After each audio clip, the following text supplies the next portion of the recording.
It all began with my garden gnomes. Yes, gnomes. Karen Dubois, the HOA overlord, labeled my playful lawn decor as a danger to suburban order, and that's when everything spiraled. She launched a relentless campaign of absurd fines, buzzing drones, and even tried chemical sabotage on my yard. But when she stormed onto my ranch, demanding an insane amount of money and threatening to take my land, she made one critical error.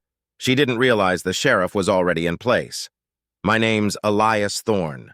Around here, people know me as the quiet guy who grows prize-winning petunias and collects garden gnomes, but not ordinary ones. These are little masterpieces, each hand-painted, carefully sculpted with detailed faces that look like they're whispering secrets among the flowers. They line my front yard like a cheerful ceramic battalion, adding wonder to an otherwise uniform street. Or at least they did, until Karen Dubois appeared. Karen, with her flawless blonde bob, constant grimace, and a wardrobe straight out of Suburban Tyrant Weekly, declared herself queen of the Whispering Pines Homeowners Association. She moved in 3 houses down about a year ago, and the second her spotless white SUV rolled up the driveway, I sensed trouble was coming. Her home was the definition of beige uniformity. Neatly clipped shrubs, sterile flower beds, and not a single wild blade of grass. My gnomes, in all their bright defiance, were, to her, an offense against everything she worshipped. It started small. A stiffly worded letter from the HOA arrived. "Dear Mr. Thorne," it began, written in such delicate typeface it looked ready to crack from a sneeze.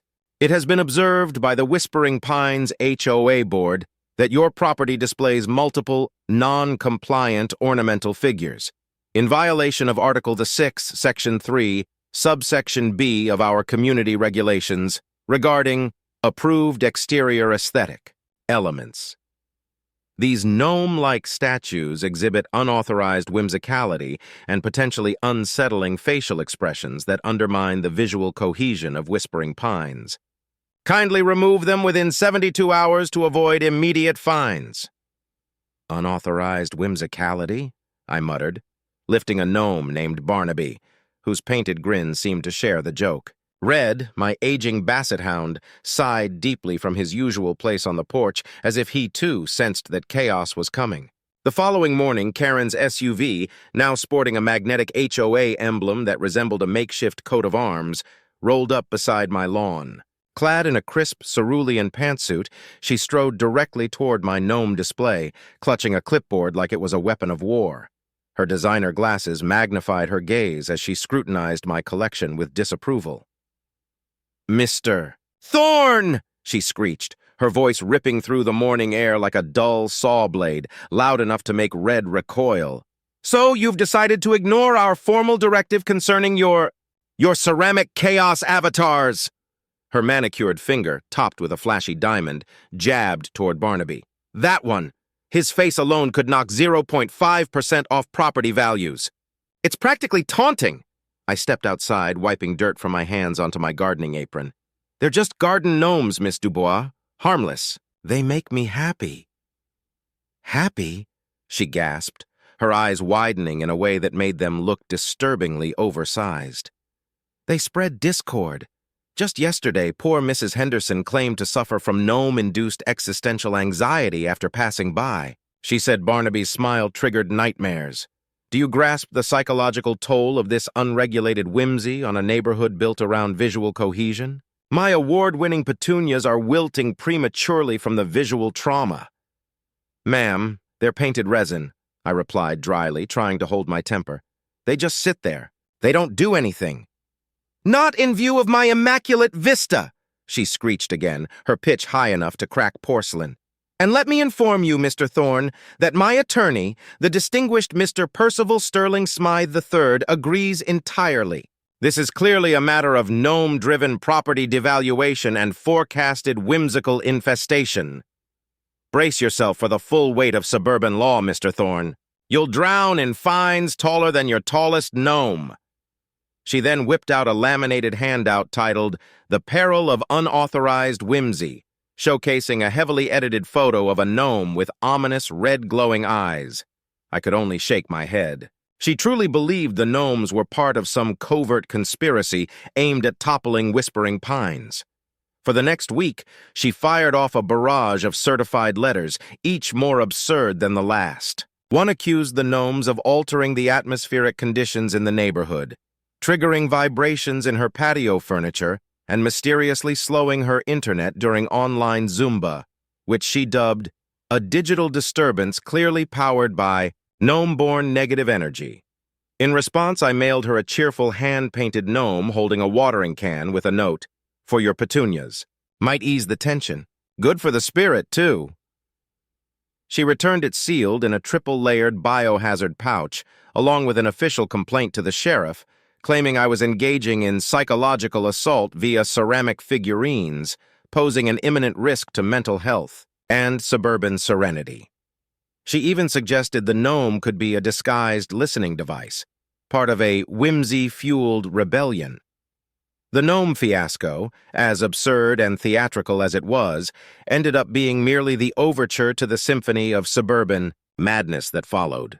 Karen, never one to let tranquility linger too long, soon latched onto a new target in her ongoing crusade for neighborhood purity, my bird bath. A simple round stone basin, unassuming in design but deeply sentimental, nestled among the roses in my front yard. It had been a gift from my late wife, something she had chosen with care, believing every garden deserved a touch of grace and a place for birds to rest. Robins, sparrows, finches. They'd come and go, dipping their beaks, fluffing their feathers in the water, and filling the air with cheerful chirps. But to Karen Dubois, that modest bird bath was nothing short of an avian terror cell. In her warped view of the world, it wasn't a symbol of peace or nature's beauty. No, it was a breeding ground for winged rebellion, a covert rallying point for what she clearly believed to be an uprising of rogue birds. One particularly sweltering afternoon, as I carefully trimmed the rose bushes my wife had once adored, a sound ripped through the still air, a shriek so sharp, so wildly unhinged, that even the cicadas seemed to pause in confusion. I turned just in time to see Karen charging across the lawn like a woman possessed, her fuchsia pantsuit catching the sun like a warning flare. She circled the bird bath in exaggerated jerky motions, her hands flapping and twisting as if conducting some sort of deranged suburban exorcism. A robin, alarmed by her outburst, flapped skyward in a panic. "Mr. Thorne!" she screeched, stumbling to a halt and pointing with trembling fury at the basin. Your avian altar of abomination is inciting chaos! I am witnessing the beginning stages of a coordinated feathered revolt." She clutched her designer handbag to her chest like it was a sacred talisman protecting her from the unclean forces of nature. I blinked. What now? Karen's eyes were wide, her face a portrait of dramatic offense. "Your so-called sanctuary has corrupted the local bird population. My custom-seated feeder now lures only common sparrows, Elias. Common, not even a hint of the exotic. No cardinals, no tanagers, just these ruffians with wings." She shuddered with theatrical disgust. "I have half a mind to sue you for orchestrating deliberate avian overpopulation with full intent to cause emotional and ecological trauma." She wasn't done. "I found droppings on my driveway," she cried, voice cracking. "Actual bird droppings. Do you have any idea what those things carry? Histoplasmosis, psittacosis, and who knows what else. This isn't just a sanitation violation, Mr. Thorne. This is a full-blown health crisis disguised as rustic charm." I opened my mouth, then closed it again. There were no words. Not yet. I strolled over and leaned against my fence post, barely hiding my grin. "It's a bird bath, Miss Dubois. Birds drink water. It's normal." "Normal?" she gasped, clutching her chest like she'd been mortally wounded, her voice dropping to a whisper before rising to a shriek. "It's a germ pit! It's performing unsanitary acts of avian discharge right next to my ornamental garden path. This is a contamination zone. My feng shui is in shambles. My cat, Muffin, is having an identity crisis because of them. She hasn't purred in days. She just stares at the wall, stunned by all the chirping and the violent splashing." "Well," I said, suppressing a chuckle, "where there's water, birds show up.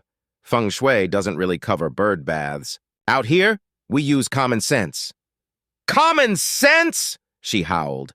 "Your so-called common sense is offensive to our cultivated lifestyle. I demand you remove that feathered fountain. Their very presence is offensive." That outburst marked the start of what I now refer to as the Great Bird Rebellion.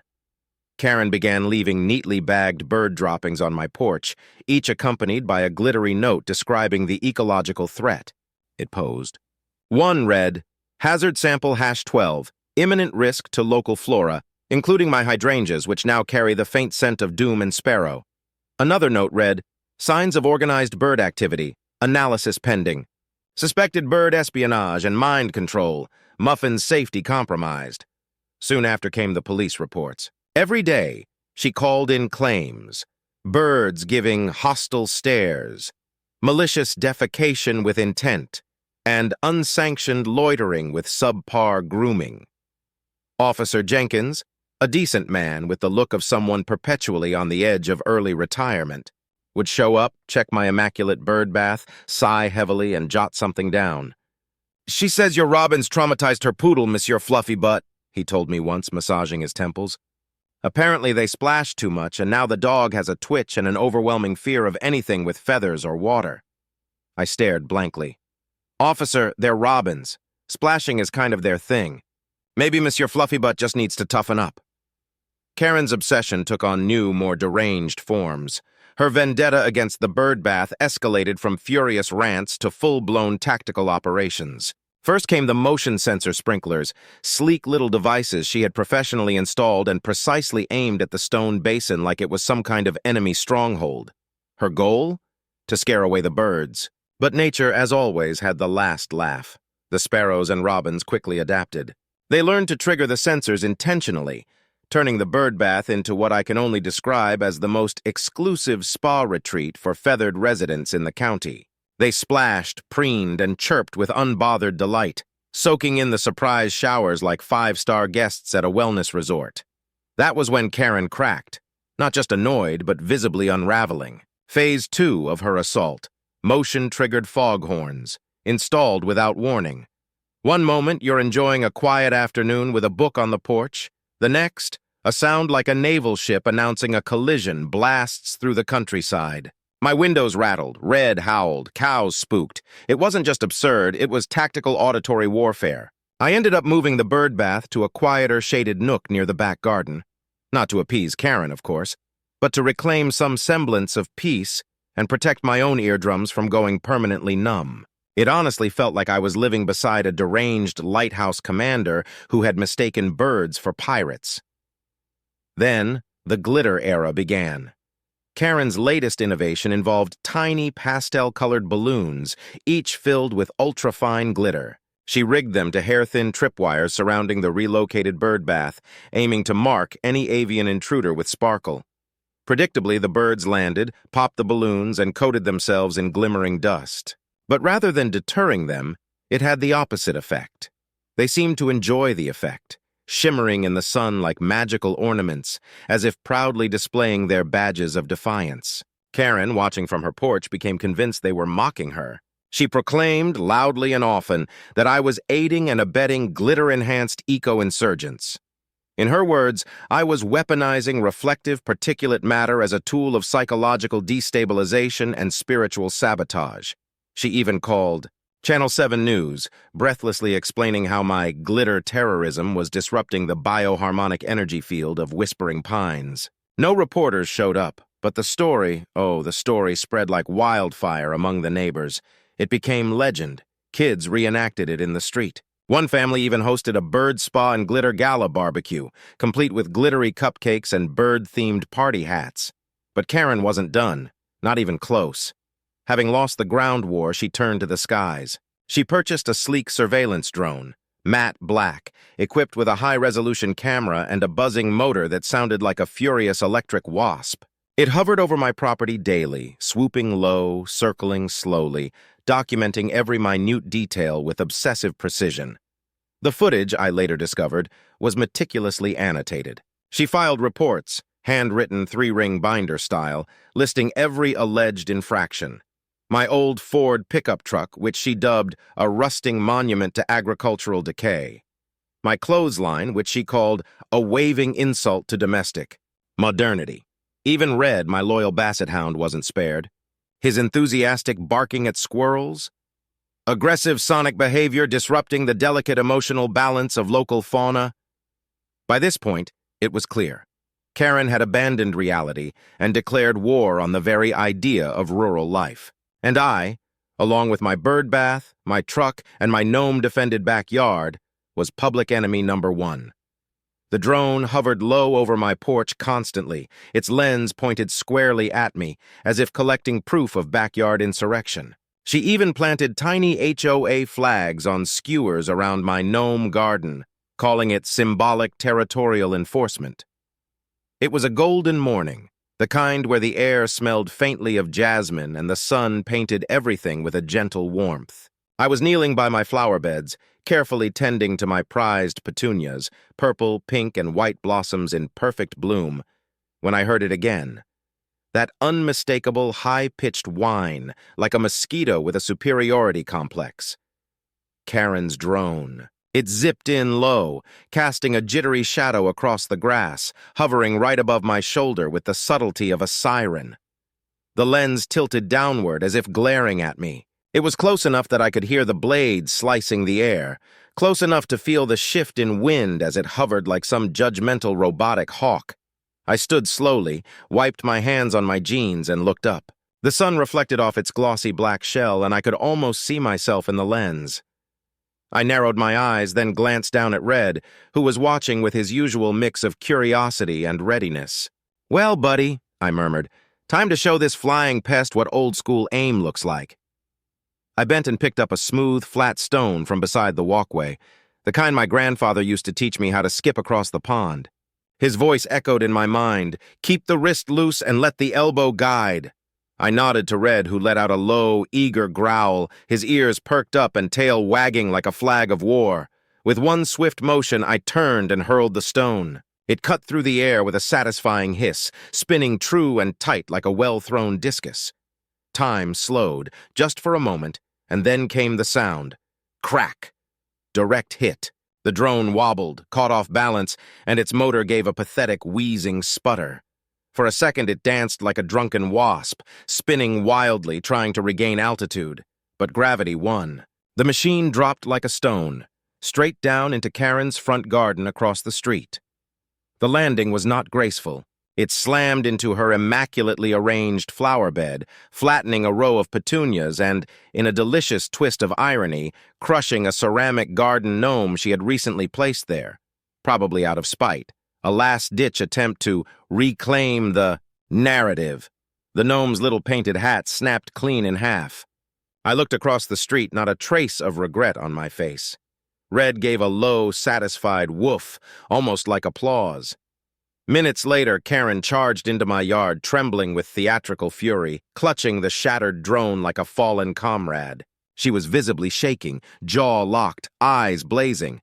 You rural anarchist!" she howled, holding the drone remains like evidence at a trial. Bits of wire and shell dangled from her hands. "You destroyed private equipment!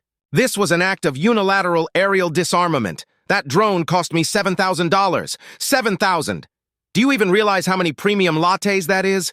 And my gnome, my precious garden guardian, you demolished him! He stood for peace!" She waved a trembling finger. "I'm reporting this to the FAA. You'll be arrested for unsanctioned drone interference and possible economic sabotage. You've endangered regulated airspace and desecrated sacred gnome ground. This is a serious federal matter, Mr. Thorne. You've launched a full-blown assault on suburban air superiority." I leaned against the tractor, fighting the urge to smirk. "It flew awfully close to my hens, Miss Du Bois." Sounded like a giant metal mosquito. Gave them a real scare. Looked like it was eyeing one of my best birds for abduction. And your gnome? Just happened to be collateral. Act of God, if you ask me. Things fall out of the sky sometimes, especially when they don't belong there. "A mosquito?" she shrieked, eyes bulging like a cartoon, her voice sharp and cracking with rage. "That was a military-grade surveillance drone for monitoring your non-stop violations, and you know that? You're a danger, a rural rogue operative. I'll report you to every agency in existence. You're probably a national threat, a sleeper agent for big agriculture. Or worse, some foreign power using those gnomes as spies. You've probably got a hidden underground base where you're training attack squirrels and arming gnomes. You're undermining suburban democracy. She turned on her heel and stormed off, muttering about agri-terrorism and domestic sabotage, leaving a trail of broken gnome shards in her wake. That drone disaster quickly evolved into what I call the Great Bird Feeder Blight.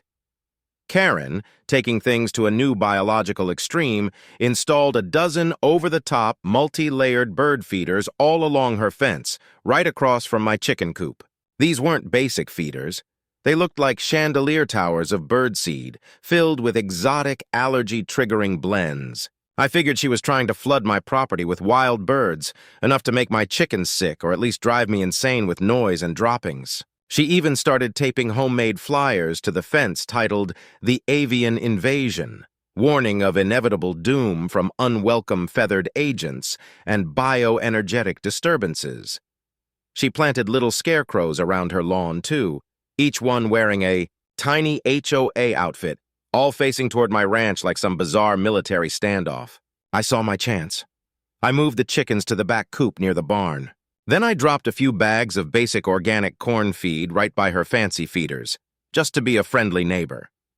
Within days, the buffet attracted the local squirrel gangs, a bunch of hungry raccoons, and a surprisingly bold family of skunks and possums.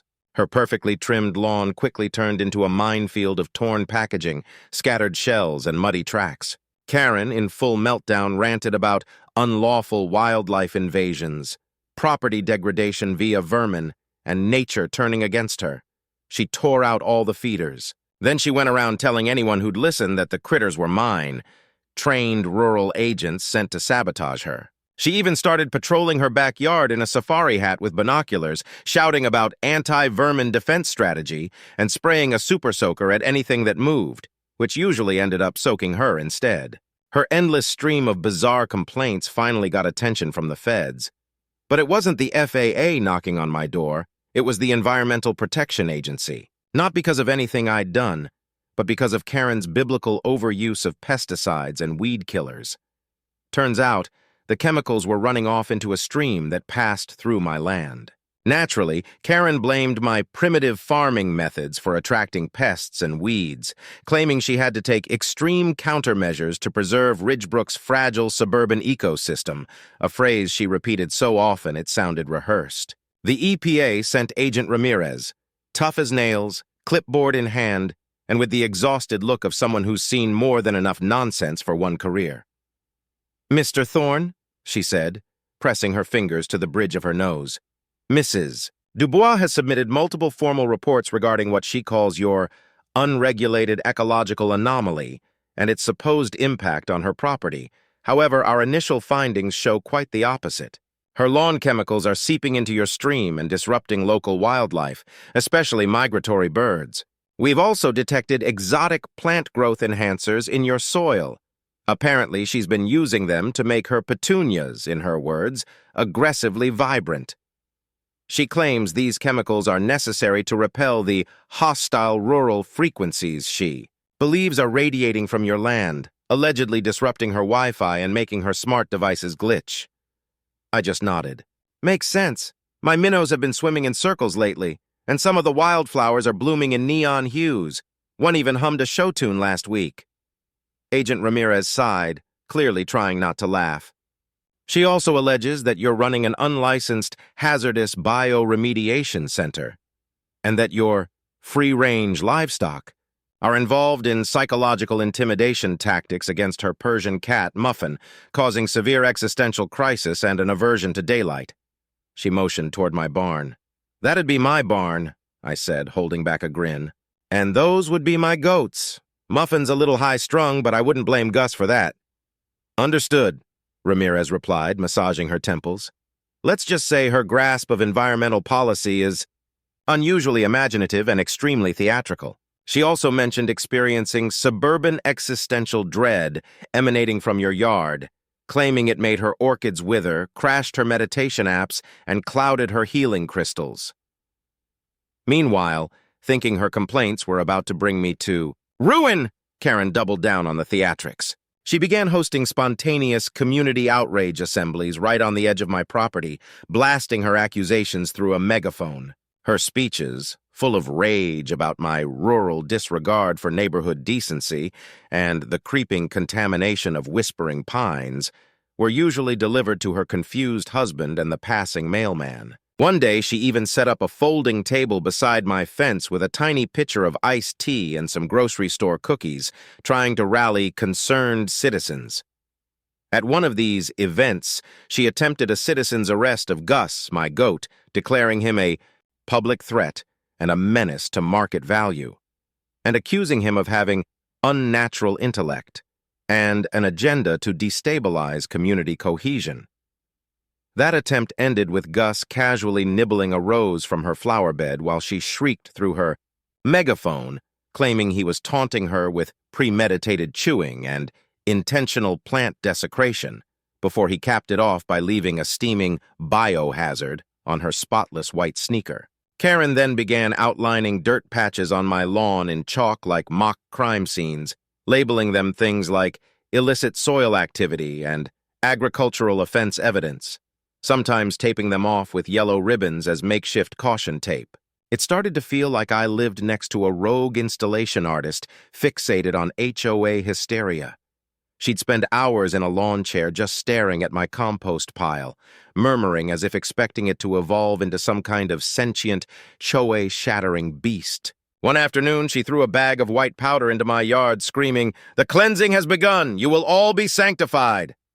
Turned out it was powdered sugar, which naturally summoned every ant and fly in the county. She later accused me of conspiring with insect forces and engaging in bug-based psychological warfare. But the most ridiculous confrontation came during what she proudly dubbed her property value preservation vigil. She'd purchased an industrial-grade floodlight and aimed it straight at my barn, believing it would somehow raise her own home's value by bathing my rural blight in harsh visibility. The thing lit up the yard like a prison yard at midnight. I let it go for a few days, but my cows were restless, my chickens confused about night and day, and Red had started twitching. Eventually, I'd had enough. That evening, Red at my heel, I walked out into the glare with a plan. "Miss Dubois!" I shouted, my voice echoing across the pasture. "Turn that light off! It's bothering my animals! And my dog!"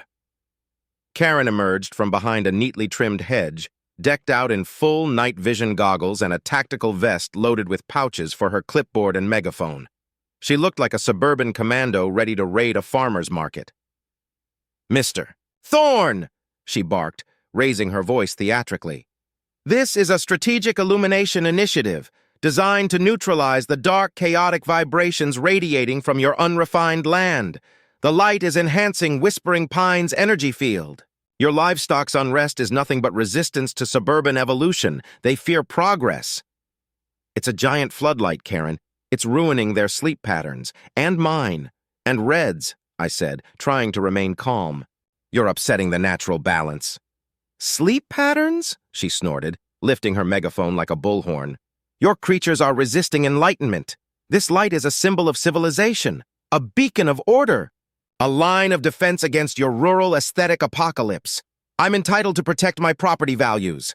This is a visual shield against agrarian blight." "You're not resisting the light. You're resisting accountability." I exhaled. "You've got 5 minutes to shut it off, Karen. If you don't, I will." "You wouldn't dare!" she shrieked, pointing the megaphone straight at me, her voice bouncing off the barn walls. "That would be an act of neighborhood sabotage and aesthetic aggression. I'll call the sheriff. I'll call the governor. I'll escalate it to the Suburban International Court. I'll make sure you're held liable for every single pixel of brightness your darkness has stolen." I walked forward, through the blinding beam of the floodlight, heading straight for the outlet. Red followed at my side, low growl rumbling in his throat, sensing my resolve. "Stand down, Mr. Thorne!" she bellowed, lunging into my path, her eyes wild and intense. "This is a full-scale confrontation. You're violating my visual rights." You're desecrating the community's visual harmony. You're launching a direct attack on suburban values." She grabbed at my arm with unexpected strength. That sealed it.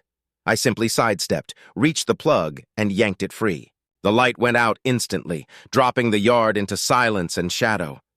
Karen stood frozen, disoriented in the dark, her night vision goggles now laughably obsolete. "You power-hungry brute," she sputtered at last, stunned. "You've brought pure darkness upon Whispering Pines. This is an act of environmental light regression. I'm contacting Homeland Security. You're a national threat to suburban infrastructure. You've ushered in chaos with one move." I didn't respond. I just walked away, back toward the house, her muttering behind me about energy voids and cosmic imbalance trailing off with every step. The next morning, a certified letter showed up. Not from Karen directly. This one was official HOA mail. It demanded $15,000 for a list of absurd violations, including gnome-related offenses, attracting birds, disrupting drone operations, and, my personal favorite, deliberate light pollution. The letter stated that the HOA president would arrive in person with 2 enforcers to collect the money or begin legal proceedings to seize my property. At that point, it wasn't just Karen being petty anymore. This was full-blown fraud. I picked up the phone and called Sheriff Brody, an old friend. We'd shared plenty over the years, fishing trips, tinkering with old engines, and the occasional wild chase after runaway goats. Brody was calm, dependable, and knew me well. I explained everything: the gnome whimsicality violations, the so-called existential crises, the floodlight ordeal. He listened quietly, then finally chuckled. 15 grand over garden gnomes, Elias? That's a new record even for Karen Dubois. She's lost it, Brody, I said. She's threatening to take my land over these bogus fines. And she's not coming alone. She's got enforcers. I could use a hand. Say no more, he replied, voice turning serious. Sounds like extortion. Here's what we'll do. You play along, tell her the money will be ready. I'll be there, hidden. Once she names a figure, we step in and catch her in the act. The morning she was set to arrive felt like the hush before a tornado. I installed several small wildlife cams around the living room, even tucked one into Barnaby's gnome hat. My grandniece Lily, back from college and handy with tech, helped set up the monitor system. "Uncle Elias," she whispered, tapping away on a tablet. "This is better than cable. We should live stream it." I just grunted, though the idea lingered in the back of my mind. Sheriff Brody showed up an hour early wearing plain clothes. He slipped into my study and settled in, ready to observe. "Just give me the cue, Elias," he said, patting his holster. "Once she demands payment and names the exact amount, I'll come out." At exactly 10 a.m., a procession of vehicles rolled up. Karen's white SUV, a dented old minivan, and, to my surprise, a small, nondescript news van. My pulse quickened. The media? How'd they get wind of this? Karen stepped out, glowing in a flashy gold pantsuit, flanked by 2 bulky guys in wrinkled HOA polos. They looked more like confused movers than enforcement. Behind them, a chipper young reporter was already adjusting her mic. "Good morning, Whispering Pines," she said cheerfully into the camera. "We're broadcasting live from the home of Mr. Elias Thorne, where HOA President Karen Dubois is arriving to collect a significant amount in outstanding fines. This is a tale of local governance, community codes, and neighborhood order." Karen smiled grandly, soaking in the attention. "Thank you, Bethany," she said sweetly. "Sadly, Mr. Thorne has continued to ignore the guidance of our HOA, and now we are forced to take firm action. But we remain committed to upholding the standards of beauty and discipline that define Whispering Pines." She strutted up the porch steps, with her enforcers lumbering behind like lost warehouse workers. "Mr. Thorne!" she called out, her voice loud and dramatic for the camera crew. "I assume you have the $15,000 in fines prepared for payment.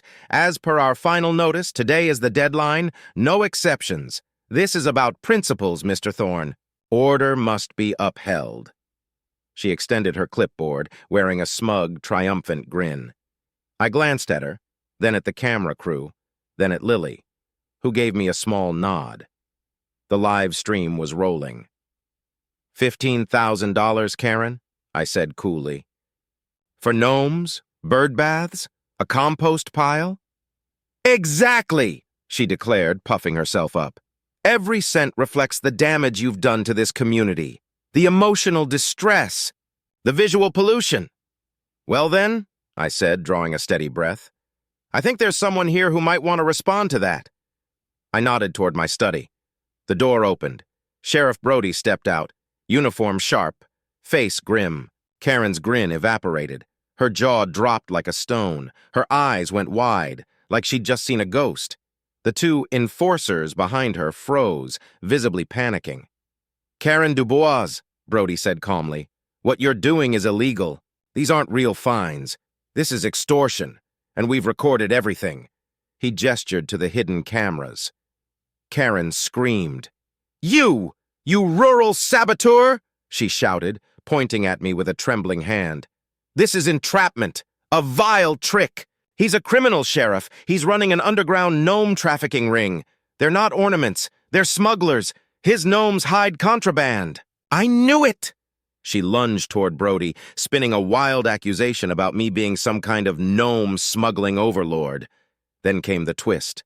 Lily, standing calmly on the porch, held up her tablet. Actually, Miss Dubois, she said, her voice even, this isn't just recorded. It's streaming. Right now. Live. The Whispering Pines Facebook group and a local YouTube channel have over 1,000 viewers tuned in. Karen's color drained from her face. She stared at Lily, then the camera, then Brody, pure panic. Live! No, you can't! That's invasion of privacy! This is online slander and emotional sabotage by broadcast. Before she could react further, another person stepped forward. Mrs. Henderson. Usually too quiet to raise her voice. Now, standing tall, she addressed Brody with new strength.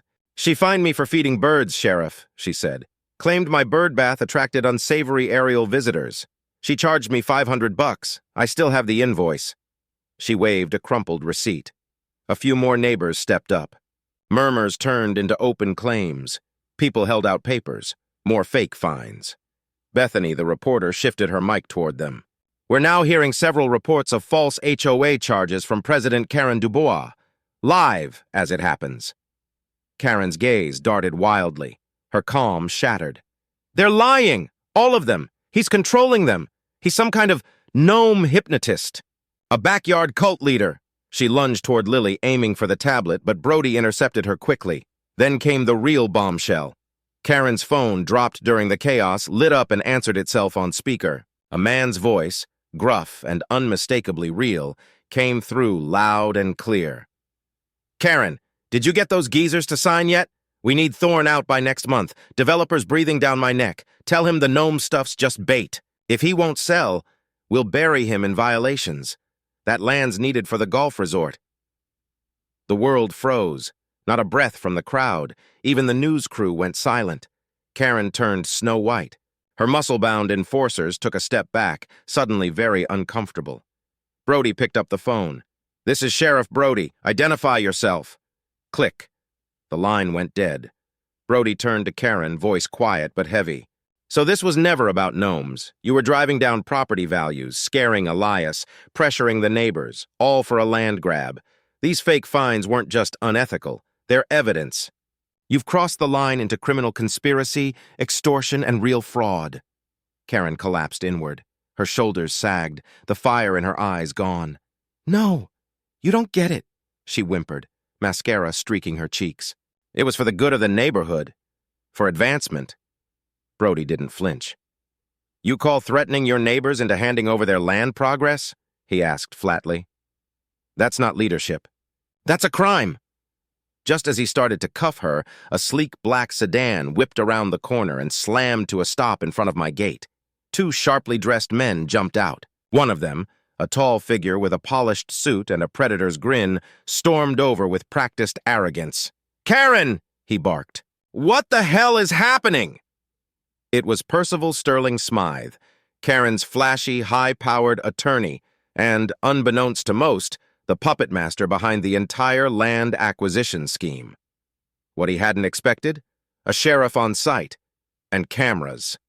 Lots of them. "They've got us, Percy," Karen cried out, her voice breaking. "Everything's on tape. The drones, the fines, the gnomes." Sterling Smythe's smile vanished like a light switched off. Snarling, he didn't go for Brody. He lunged for the news camera. "Stop recording! That footage is illegal! You have no authority to broadcast confidential legal matters." "Touch that lens and that's criminal damage," Bethany, the reporter, snapped as her cameraman danced out of reach. "We're live, pal. You just attacked the press." Brody was already in motion. He moved like he'd done this 100 times. "Sir," he said, drawing a second pair of cuffs, "you're interfering in an arrest and obstructing an investigation. That's enough." Sterling Smythe tried to recover. He turned fast, hoping to escape. But Red, my old, slow-moving basset hound, had other ideas. With a snort and surprising vigor, Red sprang forward, waddling right into the lawyer's path. Percival tripped over the hound's low body and tumbled with dramatic flair into my flower bed, flattening a whole cluster of petunias I'd just pruned that morning. He groaned. Red, quite pleased with himself, climbed onto the lawyer's back and let out a proud bark. The news camera caught every second. Karen, sobbing in cuffs, rambling about telepathic gnomes and backyard conspiracies. Sterling Smythe face first in fertilizer, squirming while Red looked like a conquering hero. The HOA goons awkwardly trying to fade into the background. A crowd of neighbors cheering like it was the 4th of July. It was chaos. It was justice. And it was glorious. Proof that sometimes, in the wild world of suburban warfare, the truth doesn't just come out. It marches down the driveway with a sheriff, a news crew, and a basset hound named Red. Federal charges against Karen Dubois and her legal advisor, Percival Sterling Smythe III, piled up quickly. Fraud, intimidation, conspiracy to commit real estate theft, environmental tampering, the list went on. Their downfall made national headlines, a bizarre yet satisfying tale of HOA madness meeting its match. The FBI even contacted me personally. They confirmed that the gnome surveillance footage and Lily's live stream were central to their investigation. The Whispering Pines HOA collapsed overnight. A new group formed, run by none other than Mrs. Henderson. Her first act? Officially labeling my gnome garden a site of cultural significance. My bird bath? Declared a protected urban wetland. She even launched a whimsical Gnome of the Month club complete with prizes. As for me, Elias Thorne, I unexpectedly became a household name. My gnomes, once cited as violations, were now revered.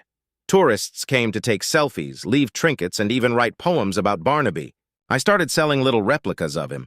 Half the proceeds went to a legal defense fund for people bullied by overreaching HOAs.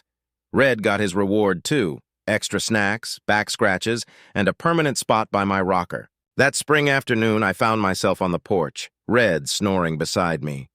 A custom gnome stood at the steps, a stout little figure in a sheriff's hat, Brody approved engraved beneath. Lily knelt by the rose bushes, installing a deluxe bird bath from the neighbors. The sky was blue, the cows content, and Red was busy chasing butterflies through the yard. "Uncle Elias," Lily said, looking up with a grin, "you didn't just win. You took down a suburban regime and made gnomes famous doing it." I gave a slow nod, letting the breeze carry the peace of it all. "Didn't aim to win," I murmured. "Just wanted to be left alone. Wanted to keep my garden weird and my land quiet." Then I chuckled softly. "Didn't think I'd end up live-streamed, fighting off HOA stormtroopers with a sheriff and a basset hound. But that's how it goes. You stand up for what's yours, and sometimes you get more than just peace. Sometimes you get a legend. One with tacky gnomes, HOA betrayal, and a conspiracy that unraveled in front of 1,000 live viewers. And that, my dear Lily, is a tale worth retelling, preferably with pie. No Karen, no fake citations, no lectures on visual harmony. Just me, Red, the birds, and a garden full of defiant ceramic heroes."